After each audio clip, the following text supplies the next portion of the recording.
স্মৃতির পর্দায় ভেসে যায় জীবনের সমস্ত ঘটনা এক এক করে। সেই শৈশব কৈশোরের গোমতী নদীর তীরের দুরন্ত দামাল জীবন, কলকাতায় যৌবনের নানা রঙের দিনগুলি, আর এখন এই আরব সাগরের তীরে বোম্বাইয়ে আমার সঙ্গীত পরিচালক হিসেবে প্রতিষ্ঠার কথা। কোথা থেকে শুরু করব ভেবে পাই না। তবে সঙ্গীত পরিচালক হিসেবে প্রতিষ্ঠা পাবার আগে জীবনে আমি যাদের সাহচর্য ও সহযোগিতা পেয়েছি তারা আমার সঙ্গীত জীবনের অনেকখানি জুড়ে আছেন। সঙ্গীত জগতের খ্যাত অখ্যাত এমন অনেক ব্যক্তি পুরুষ আমার জীবনকে ধন্য করেছেন, সাফল্যের স্বাদ এনে দিয়েছেন। সবারই আমি নমি। শচীন দেব বর্মনের কিছু অজানা কথা। সেই কবেকার কথা, আমার জীবনে প্রথম অল ইন্ডিয়া মিউজিক কনফারেন্সে এলাহাবাদ থেকে নিমন্ত্রণ এলো, যাকে শুধু সম্মান বলে মনে করিনি, মনে করেছিলাম একটা বিরাট চ্যালেঞ্জ বলে। সেটা 1934 সাল। আমি এই সম্মেলনে ঠুমরি ও নিজস্ব স্টাইলে একটা বাংলা গান গেয়ে বহু সঙ্গীত রসিক এবং গুণীজনের প্রশংসা পাই। জীবনের প্রথম সত্যিকারের রসিকজনের সান্নিধ্য পেলাম এই সম্মেলনে, এবং তার আশীর্বাদও আমি পেলাম। তিনি হলেন সঙ্গীত সাধক ওস্তাদ আব্দুল করিম খাঁ সাহেব। এরপর যতবার তিনি কলকাতায় এসেছেন আমি প্রাণ ভরে তার গান শুনেছি। এই সম্মেলনে আমার জীবনে আরও একটি বিস্ময়কর ঘটনা ঘটে যায়। তাতে আমি তখন রোমাঞ্চিত হয়ে যাই। প্রথম গুণমুগ্ধ শ্রোতার অটোগ্রাফ খাতায় সই করলাম। এই সম্মেলনে শ্রোতারূপে উপস্থিত ছিলেন স্যার তেজ বাহাদুর সপ্রু, ডক্টর কৈলাসনাথ কাটজু, শ্রীমতী বিজয়লক্ষ্মী পণ্ডিত। ডক্টর কাটজুর হাত থেকে মেডেল উপহার নিয়েছিলাম। এই সম্মেলনে পরপর 3 বছর আমি আমন্ত্রিত হয়েছিলাম। 1935 সালে কলকাতার সঙ্গীত সম্মেলনে অংশগ্রহণ করলাম। এখানে আমার পরিচয় হলো ওস্তাদ ফয়াজ খাঁর সঙ্গে। পরে তার সঙ্গে ঘনিষ্ঠতা হয় যথেষ্ট পরিমাণে। তার কোনো অনুষ্ঠানে আমি অনুপস্থিত থাকতাম না, তিনিও আমায় যথেষ্ট স্নেহ করতেন। একইভাবে আমার ঘনিষ্ঠ সম্পর্ক গড়ে উঠেছিল উস্তাদ আলাউদ্দিন খাঁয়ের সঙ্গে। জীবনে তার স্নেহ এবং আশীর্বাদ পেয়ে নিজেকে আজও আমি ধন্য মনে করি। এইসব সঙ্গীত সম্মেলনের স্মৃতির ফ্রেমে উজ্জ্বল হয়ে আছে ভারতের বহু গুণী সঙ্গীত সাধক, যেমন ওস্তাদ আব্দুল করিম খাঁ সাহেব, ওস্তাদ ফয়াজ খাঁ, ওস্তাদ আলাউদ্দিন খাঁ আর ভীষ্মদেব চট্টোপাধ্যায়। ভীষ্মদেব একসময় তার নিজস্ব স্টাইলের জন্য বাংলাদেশের উচ্চাঙ্গ সঙ্গীত শিল্পীদের মধ্যে বিশিষ্ট ছিলেন। কিছুকাল আমি তার শিষ্যত্ব গ্রহণ করেছিলাম। ছোটবেলা থেকেই পল্লী বাংলার হাটে মাঠের লোক সঙ্গীতের সুর আমার শিশু মনে কানায় কানায় ভরেছিল। পরে অবশ্য পরিণত বয়সে ভারতের নানা প্রদেশের লোকসঙ্গীত আমাকে আরও আকর্ষণ করেছে। লোকসঙ্গীতের সুর সংগ্রহ করেছি, তার বৈচিত্র্যে মুগ্ধ হয়েছি। 1939 থেকে 1940 পর্যন্ত আমি আইপিটিএর লোকসঙ্গীত শাখার সভাপতি ছিলাম। ভারতের বিভিন্ন অঞ্চলের প্রখ্যাত গায়কদের সমাবেশ হয়েছিল এর মধ্যে। 1944-এ যখন প্রথম বোম্বে গেলাম তখন এই সমিতির বোম্বের শাখার শিল্পী স্বর্গত শান্তিবর্ধনের সঙ্গে পরিচয় হয়। আইপিটিএর মধ্যে দিয়ে ভারতীয় লোকসঙ্গীতের বিভিন্ন প্রদেশের এমন বহুগুণীর সান্নিধ্য লাভ করেছিলাম আমি। 1930 সালে আমার বাবার মৃত্যুর পর আমি আমার নিজস্ব গায়কী রীতি সৃষ্টি করে সঙ্গীত শিল্পী হিসেবে প্রতিষ্ঠা পেয়েছিলাম। এরপর থেকে অল ইন্ডিয়া রেডিওতে আমার গান প্রায় প্রতি মাসে প্রচারিত হতো। কলকাতা ও এলাহাবাদের সঙ্গীত সম্মেলনে যোগদানের পর নানা জায়গা থেকে জলসাতে আমন্ত্রণ পেতে লাগলাম। তখনকার যুব সমাজের কাছে প্রথম থেকেই আমি খুব জনপ্রিয় শিল্পী হয়ে উঠেছিলাম। তাই কিছু ছাত্রছাত্রী নিয়ে আমার ফ্ল্যাটে একটা গানের স্কুলও খুলেছিলাম, নাম দিয়েছিলাম সুর মন্দির।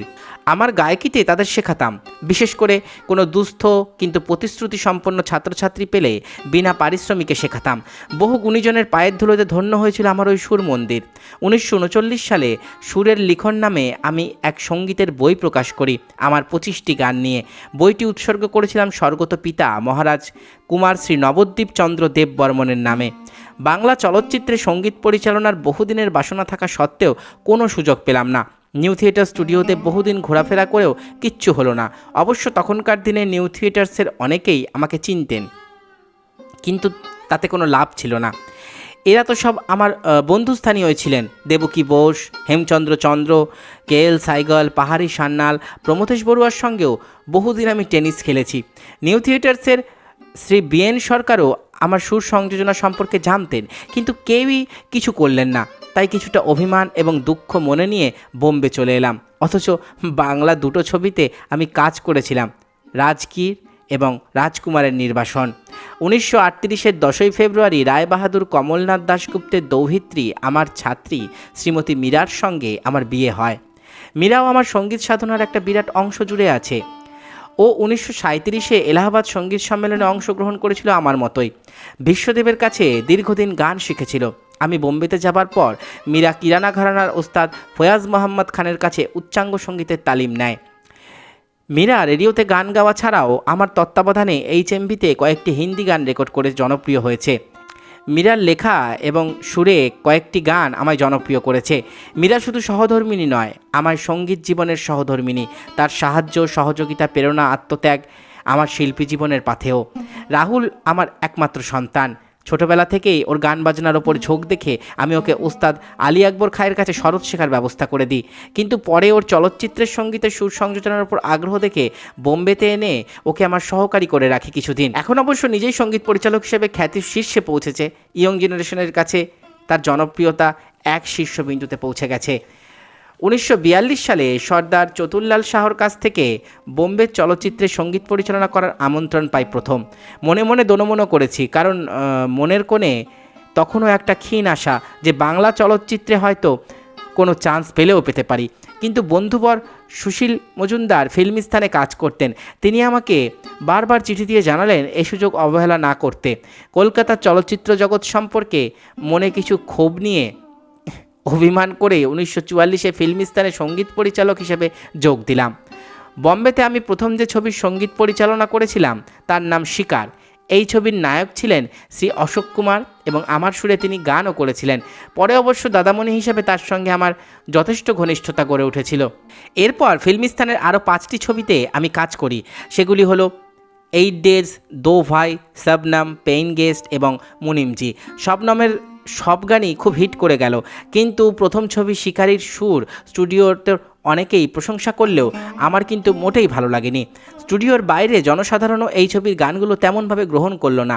কিন্তু শিকারি মুক্তি পাবার পর শ্রী যামিনী দেওয়ানের রতন ছবিও মুক্তি পায়। রতনের গানগুলো খুব হিট করেছিল এবং একদিন এক ঘটনায় আমার সঙ্গীত পরিচালক জীবনের মোড় ঘুরিয়ে দেয়। স্টুডিওতে বসে আমার ঘরে সুর সৃষ্টির কাজে ব্যস্ত ছিলাম আমি। হঠাৎ কানে এলো রুম বয়ের কণ্ঠে, জব তুম হি চলে পরদেশ লাগাকার ঠেস, ও প্রীতম পেয়ারা দুনিয়া মে কৌন হামারা। রতন ছবির এই গান। ইউরেকা, এই তো পেয়ে গেছি। এতদিন ধরে শুধু অন্ধকারে হাতড়ে বেরিয়েছি। সহজে সুর, সহজ কথায় যদি না যেতে পারি তাহলে কখনোই সাধারণ মানুষের হৃদয় জয় করা সম্ভব না। ছবিতে হিট গানের রহস্য অনাবৃত হয়ে গেল। এরপর অবশ্য শবনম ছবিতে সুর সংযোজনের সময় মাঝে মাঝে লুকিয়ে দেখেছি যে আমার রুম বয় আমার সুরে কোনো নাড়া দেয় কিনা। শবনমের যে গানগুলো রুম বয় গুনগুন করত তাই শেষ পর্যন্ত হিট করেছিল। জনপ্রিয়তার জাদুমন্ত্র যেন জানা হয়ে গিয়েছিল শচীন দেববর্মনের। সাফল্যের স্বাদ জীবনে যেমন পেয়েছি তেমনি পেয়েছি কয়েকটি সঙ্গীত প্রতিভার সন্ধান। তার মধ্যে একজন কিশোর কুমার। আমি তখন 8 ডেজ ছবিতে কাজ করছি। দাদামণি অশোক কুমারও রয়েছেন সেই ছবিতে। অশোক কুমারের সঙ্গে কিশোর কুমার স্টুডিওতে এলেন। দাদামণির ছোট ভাই কিশোর। দাদামণি আমাকে কিশোরের গান শুনেছি কিনা জিজ্ঞেস করলেন। কিশোরের গান আমি তখন কোথা থেকে শুনবো? কিশোর তখনও তো স্কুলের ছাত্র, সবে পরীক্ষা দিয়েছে, ম্যাট্রিক বোধহয়, পাশ করলে কলেজে ঢুকবে, এমন ইচ্ছে হয়তো মনে ছিল। কিন্তু আমি কিশোরের গান শুনে চমৎকৃত হলাম। দাদামণিকে বললাম ওকে কলেজে না ঢুকিয়ে গানের লাইনে রাখতে, ও নিশ্চয়ই একদিন প্রতিষ্ঠা পাবে। একজন নামকরা কণ্ঠশিল্পী হিসেবেই আমার ছবিতে ওর গান টেক করালাম এবং প্রথমবারে ওকে বলতে হলো। আজ কিশোর কুমার খ্যাতনামা প্লেব্যাক শিল্পী। তার গলায় বরাবরই স্মার্ট এবং রিদমিক সুর ভালো খেলে। তাই গজল ঢঙের কোনো গান আমি কিশোর কুমারকে দিয়ে গাওয়াইনি। যার গলায় যেটা খেলে তাকে দিয়ে তাই করানো উচিত, তাহলে তা খুব ভালো অ্যাপিলিং হয়। আমার সুরে আর যে সমস্ত জনপ্রিয় শিল্পী কণ্ঠ দিয়েছেন তাদের মধ্যে আমির বাই কর্ণাটকী, শামসাদ বেগম, রাজকুমারীজি, লতা মঙ্গেশকর, আশা ভোসলে, গীতা দত্ত, সুরাইয়া, পারুল বিশ্বাস, সুমন কল্যাণপুর, পারো, মুবারক বেগম, হেমলতা, সন্ধ্যা মুখার্জি। এই সন্ধ্যা মুখার্জিকে আমি বোম্বেতে এনেছিলাম একটা ছবিতে প্লেব্যাক করানোর জন্য। আর গায়কদের মধ্যে মোহাম্মদ রফি, মুকেশ, মান্না দে, হেমন্ত মুখোপাধ্যায়, অশোক কুমার, সুরেন্দ্র বাতিস। অবশ্য বাতিস একসময় উচ্চাঙ্গ সঙ্গীতের গায়ক ছিলেন। আমি ওকে দিয়ে আমার ছবিতে গানও করিয়েছি। এদের মধ্যে লতা মঙ্গেশকরের কণ্ঠে আমার সুরের বহু গান খুবই জনপ্রিয় হয়েছিল। আমার মনে হয় লতার মতন এমন প্রতিভাময়ী কণ্ঠশিল্পী খুবই কম এসেছে চলচ্চিত্রের প্লেব্যাকে। অবশ্য ওরা দু বোনই সমান। আশা ভোসলেও সমান প্রতিভাময়ী। সঙ্গীতের যে কোনো দুরূহ কাজকে ওরা কেমন করে অল্প সময়ের মধ্যে তুলে নিতে পারে তা ওদের সঙ্গে কাজ করার সময়ই আমি বুঝতে পেরেছিলাম। আর একজন জনপ্রিয় অনুজপ্রতিম শিল্পী হলো মান্না দে। আমার কলকাতার প্রথম জীবনে সঙ্গীতের গুরু ছিলেন স্বর্গত কৃষ্ণচন্দ্র দে। মান্না তারই ভ্রাতুষ্পুত্র। মান্নার মতন এমন নিরহংকার এবং মিষ্টভাষী খুব কম দেখা যায়।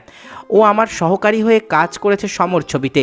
মান্নার গলায় অবশ্য উচ্চাঙ্গ সঙ্গীতের ওপর ভিত্তি করে যেসব সুর রচনা করেছি তা খুব ভালো খুলেছে। ছবিতে ক্লাসিক্যাল সুরের কাজ করার সুযোগ পেলেই তার সদ্ব্যবহার করি। আমি বরাবরই নতুন পরীক্ষা নিরীক্ষা করতে ভালোবাসি এবং দেখেছি যেখানেই এইভাবে কাজ করেছি সেখানেই আমি সফল। হঠাৎ মনে আসছে জুয়েল থিপের কথা, মেরি সুরত তেরি আঁখে, এই ছবিটির কথাও আমি এ প্রসঙ্গে বলবো। নানা রকম পরীক্ষা নিরীক্ষা করেছি এসব ছবিতে। বাংলা চলচ্চিত্রের জন্য কিছু করতে না পারার দুঃখ আজও আমার আছে। আমার অবকাশ মুহূর্তে মাঝে মাঝে ভারাক্রান্ত করে তোলে মনকে, কিন্তু তখনই মনে হয় আমি তো আজ শুধু বাংলা মায়ের ছেলে নই, আমি যে ভারতীয়। তাই আমার শৈশবের সেই গোমতী নদী আজ এসে আরব সাগরে মিশেছে। এই সাগরের কোনো তল এখনো পায়নি। সাগরকে কি মাপা যায়? ঠিক, সাগরকে কখনো মাপা যায় না। ভারতীয় সঙ্গীত জগতে সাগরের মতোই অতল স্পর্শী ছিলেন শচীন দেববর্মন। আজকের ভিডিওতে আপনাদের বললাম সঙ্গীত সাধক শচীন দেববর্মনের জীবনের কিছু জানা অজানা কাহিনী। আশা করি ভিডিওটি আপনাদের ভালো লেগেছে। আমার চ্যানেলের ভিডিওগুলো যদি আপনাদের ভালো লাগে তাহলে অবশ্যই চ্যানেলটি সাবস্ক্রাইব করুন, পাশে থাকা বেল আইকনটি ক্লিক করে দিন যাতে পরবর্তী ভিডিও নোটিফিকেশান খুব তাড়াতাড়ি আপনাদের কাছে পৌঁছে যায়। আজকের মতো এখানেই শেষ করছি। ভালো থাকবেন সবাই। নমস্কার।